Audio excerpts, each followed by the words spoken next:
church in Jersey City where they married held a portent in its very name, Our Lady of the Sorrows. It was the thick in the Depression, 1939, and they were so poor that just 2 days after the wedding they returned to their jobs. She is a secretary, he is a singing waiter. She was an ordinary young woman, a plasterer's daughter from a large Italian-American family, born in Jersey City in 1917. Her given names were Nancy Rose, her maiden name Barbato. He was a far from ordinary young man, a scrappy kid who played the ukulele and sang, born to a small Italian-American family in Hoboken in 1915. His given names were Francis Albert. By now you know his surname.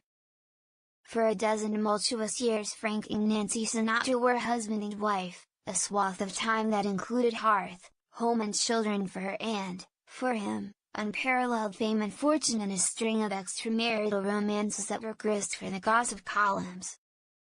What is surprising, given the circumstances, is that for nearly half a century, from the end of their marriage in 1951 until his death, at 82, in 1998, Nancy Barbato Sinatra, who died Friday at 101, remained her ex-husband's cherished friend and quiet confidant. Her daughter Nancy Sinatra, the singer, announced the death on Twitter. She did not say where her mother died. Their marriage had been the first for each of them. He would go on to have 3 more. It remained, to the end of Nancy Sinatra's long life, her only one. Writing about Frank Sinatra in 1962, the fan magazine TV Radio Mirror said, "He is more than one sought-out Nancy Sinatra, even though she does not fit into the fast-moving, neurotic world he seems to prefer." The simple truth is that today, Frank sees Nancy more regularly than he did through much of their marriage.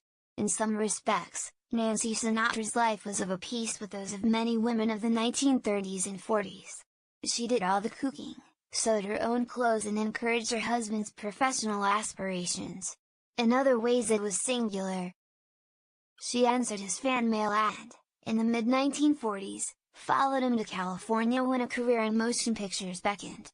As his renown grew, she endured rumors of his infidelity. Rumor became humiliation when he left her for Ava Gardner, one of Hollywood's most celebrated beauties. It was a matter of record that Nancy Sinatra got custody of their 3 children. Nancy and Frank Jr., both of whom grew up to have careers as pop singers, and Christina, known as Tina, who became an actress and producer. What was perhaps less widely known was the fact that of Frank Sinatra's continuing visits, his long, confiding late-night phone calls, and the family dinners on birthdays, holidays and many other occasions. I can remember times when she would be on the phone with her ex-husband, and the next thing I knew some eggplant was coming out of the freezer to thaw so that she could make him some sandwiches when he showed up.